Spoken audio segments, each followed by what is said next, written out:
This is a fantastic facility. It's something that Terre Haute can really be proud of. So I'm really excited about it opening and help Terre Haute prosper.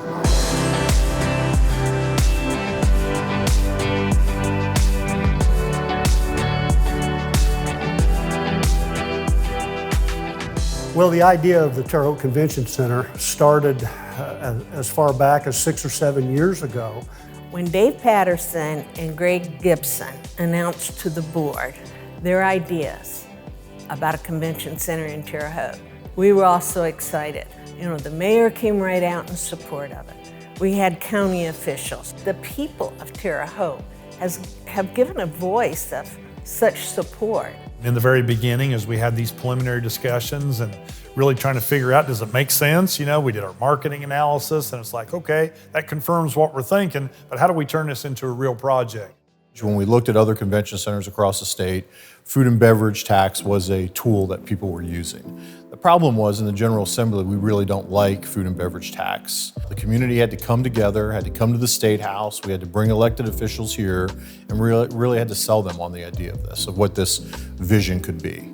You know, we are thankful for Senator John Ford and the legislation he enacted to get us to the point of having a food and beverage tax. You know, people were kind of skeptical, but a lot of people didn't understand that they were traveling to other counties in the state and also spending an additional 1% food and beverage tax, and they didn't recognize that or realize that. So I think once we got to the point of, hey, you know, this is something that can really benefit our community and we can host things that we've never been able to host before, I think people jumped on board pretty quickly. It serves the community in a variety of ways. Local events that'll come through here and you know, they'll be in a beautiful modern facility, but it'll also give us a chance to solicit for groups that we haven't had for a number of years, and that's important. In fact, here in April, we will have had a state percussion event, a robotics event, and a soccer tournament. You know, cross country's been going on for 23 years, but now the Griffin Bike Park, and the fact that the tourism industry is a $30 million industry in Terre Haute, Indiana, I think the average person's shocked by that number. And all that does is reinforce the importance of this building and the role it'll play going forward. It's going to pay ourselves back for our investment that we've made here and be able to showcase and show Terre Haute off in a way we've never been able to do before. We started early on telling everybody that was involved that if you can use local people or local building materials, do that.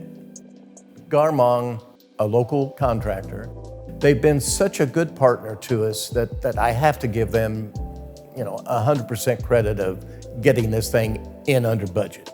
To be able to deliver a project ahead of schedule and under budget with all the circumstances that were involved, I couldn't be more proud of the whole team we put together. And I've enjoyed working with the CIB and all the stakeholders. I love what I do, and it's been fun to have it on display. To be involved in a project in our hometown that was going to help our community grow and prosper in the years to come just makes it that much more meaningful. The civilian involved in this whole thing was Barbara Boo Lloyd, just talking in her restaurant about what do you think and could we get downtown to where it was before. What my parents went through, seeing Terre Haute kind of dissipate, now I'm getting to see Terre Haute come back to life, and I get to be a part of that. And I'm really thankful for that every day.